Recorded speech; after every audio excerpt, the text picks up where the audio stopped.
Bonjour, enfin, nous nous retrouvons ce matin. Qu'est-ce que c'est agréable d'être en mesure d'entendre, de voir, de comprendre et de se laisser guider par le Saint-Esprit. Nous lirons aujourd'hui dans le livre de Jean chapitre 8, les versets 20 à 29. Mais juste avant, prions. Notre Seigneur et notre Dieu, quel bonheur de marcher avec toi. Quel bonheur de nous laisser conduire par le Saint-Esprit dans de verts pâturages, tandis que nous prendrons encore le temps de te découvrir, qui nous conduise dans toute la vérité. Et aide-nous, Seigneur, à te suivre, toi seul, au nom de Jésus, pour ta gloire éternelle. Amen. Lisons donc Jean 8, versets 20 à 29. Jésus dit ces paroles, enseignant dans le temple, au lieu où était le trésor, et personne ne le saisit, parce que son heure n'était pas encore venue. Jésus leur dit encore, je m'en vais, et vous me chercherez, et vous mourrez dans votre péché. Vous ne pouvez venir où je vais. Sur quoi les Juifs dirent, se tuera-t-il lui-même, puisqu'il dit, vous ne pouvez venir où je vais. Et il leur dit, vous êtes d'en bas, moi, je suis d'en haut. Vous êtes de ce monde, moi, je ne suis pas de ce monde. C'est pourquoi je vous ai dit que vous mourrez dans vos péchés. Car si vous ne croyez pas ce que je suis, vous mourrez dans vos péchés. Qui es-tu? Lui dirent-ils. Jésus leur répondit, ce que je vous dis dès le commencement. J'ai beaucoup de choses à dire de vous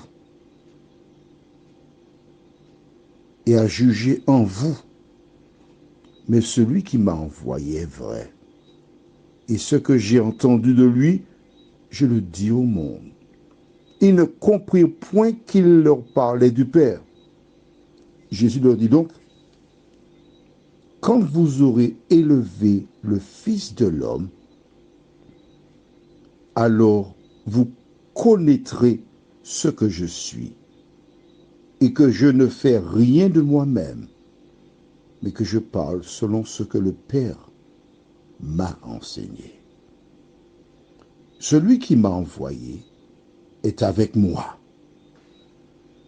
Il ne m'a pas laissé seul parce que je fais toujours ce qui lui est agréable. Magnifique. Il fallait que je te donne une deuxième preuve. Mais si, que Dieu ou celui qu'on appelle le Père était sur terre avec Jésus.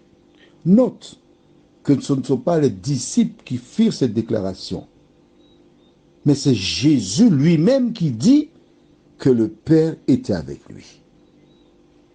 C'est clair maintenant pour toi? Tu n'as pas besoin d'autres explications là-dessus? Inscris dans ton cahier de 300 pages. Deuxième preuve que Dieu était sur terre avec Jésus. Alors, nous allons voir trois choses très importantes. Verset 24. C'est pourquoi je vous ai dit que vous mourrez dans vos péchés, car si vous ne croyez pas ce que je suis, vous mourrez dans vos péchés. C'est-à-dire que si tu ne veux pas mourir dans le péché, il faut croire en Jésus. C'est clair? Bien. Mais essayons de comprendre cela. dans vos péchés. Qu'est-ce que le péché? Je pense que tu as déjà écrit, mais pour les nouveaux, c'est juste pour les nouveaux. Tu notes dans ton cahier 1 Jean 3, verset 4. Quiconque pêche transgresse la loi, et le péché est la transgression de la loi. D'accord? Je sais que dans certaines Bibles, ce n'est pas ce que je viens d'énoncer, parce qu'on a modifié. On a écrit pour cela, quiconque pêche fait le mal. Mais ce n'est pas ça, selon l'original. Vois-tu, on a falsifié ce verset dans certaines Bibles afin de plaire aux gens. Parce que péché, ça fait trop fort. On va adoucir, on va mettre tout pour changer le sens du mot. Donc, nous lisons le verset 24 ainsi. C'est pourquoi je vous ai dit que vous mourrez dans vos transgressions de la loi.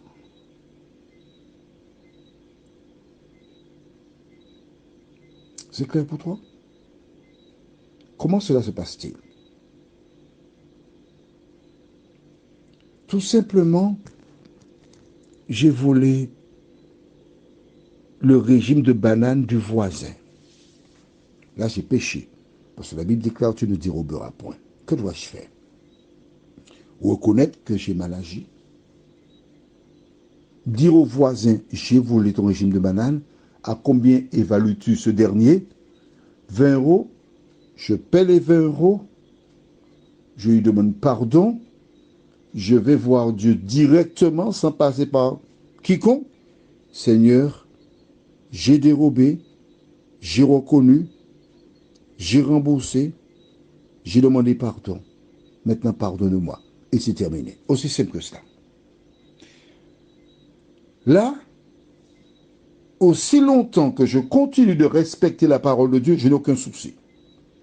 La deuxième chose importante, verset 28. Jésus leur dit, donc, quand vous aurez élevé le Fils de l'homme, alors vous connaîtrez ce que je suis et que je ne fais rien de moi-même. De quoi s'agit-il? Il dit, quand vous aurez élevé, c'est-à-dire, ce n'est pas faire de lui le roi d'Israël. Mais élevé, c'est quand vous l'aurez crucifié sur la croix. Ailleurs, il dira, et quand j'aurai été élevé, j'attirerai tous les hommes à moi. Jésus a-t-il dit la vérité? Oh oui. Tu te rends compte?